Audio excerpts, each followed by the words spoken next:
गीता एक गरीब लड़की है। वह बिन माँ बाप की बेटी है, इसलिए उसके सास और उसका पति उसे ज्यादा कुछ नहीं कहता। गीता के घर में गीता की ही चलती थी। वो जो कहती थी उसके सास और उसका पति बिना कुछ कहे मान लेता था, क्योंकि वह एक बिन माँ बाप की बेटी थी और उसने शादी से पहले बहुत दुख दर्द सहा था।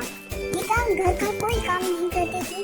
उसके घर का सारा काम उसका पति और उसकी सास करती थी और कुछ काम उसके बेटे भी करती थी। गीता तो रोज अपना पर्स लेकर बाहर घूमने चली जाती थी। गीता को कोई कहता भी नहीं था कि वह इस तरह रोज बाहर न जाए या घर का काम करे। घर का काम उसका पति और उसकी सास कर लेती थी। लेकिन एक दिन उसके पति को उसकी सास ने कहा कि बेटा, गीता को ना रोको टोको तो उसको समझाओ कि इस तरह रोज बाहर जाना सही नहीं होगा। हाँ, वो बाहर जा सकती है, पर वो अगर कभी कभार जाए तो ठीक है, लेकिन अगर वो इस तरह रोज बाहर जाएगी तो हमारे समाज के लोग क्या कहेंगे। ये सब सुन के गीता का पति बहुत परेशान रहने लगा। उसे समझ ही नहीं आता था कि वो करे तो क्या करे। अगर वो गीता को कुछ कहता था तो गीता नाराज हो जाती। उसे समझ ही नहीं आता कि वो करे तो क्या करे। वो गीता को कुछ ज्यादा बोल भी नहीं सकता था और वो ना ही माँ की बात टाल सकता था। इसी तरह गीता रोज अपने ससुराल वालों को कुछ न कुछ कहती रहती। घर में कुछ भी करना हो गीता की ही चलती थी। वो अपने पति और अपनी सासू को बहुत बातें सुनाती थी। अगर उनसे कोई काम ठीक से नहीं होता तो भी वे उन्हें डांट लगाती थी। फिर भी उसका पति और उसकी सास चुपचाप उसकी सारी बातें सुनते रहते थे। ये सोचकर कि कभी न कभी गीता को एहसास होगा कि वो जो व्यवहार करती है वो सही नहीं है।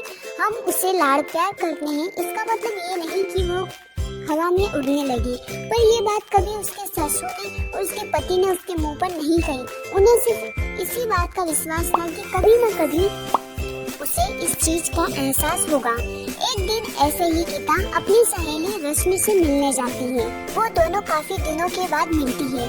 रश्मि उसको सारी बातें बताती है कि कैसे उसकी सासू उस पर अत्याचार करती है और उसका पति भी उसकी सास की मदद करता है, उसे कुछ नहीं कहता।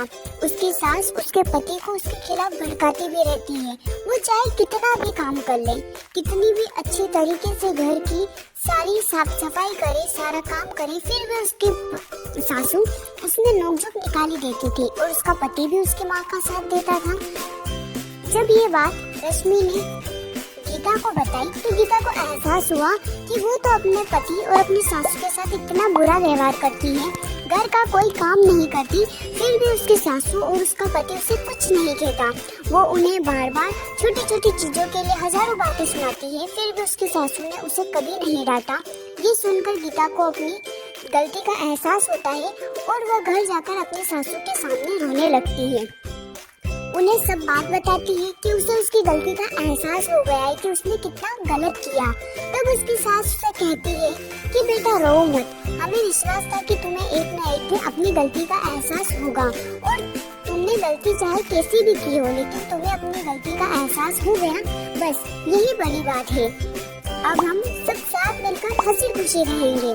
तुम बिल्कुल शौक मत मनाओ, क्योंकि हमें पूरा भरोसा था कि तुम एक अच्छी लड़की हो और तुम्हें एक न एक दिन अपनी गलती का एहसास जरूर होगा। इसके बाद गीता और उसका परिवार साथ मिलकर हंसी खुशी रहने लगा। वो सब मिलकर सारा काम करते और हंसी खुशी जीवन यापन करते। अगर आपको स्टोरी अच्छी लगी हो तो वीडियो को लाइक और चैनल को सब्सक्राइब जरूर करें।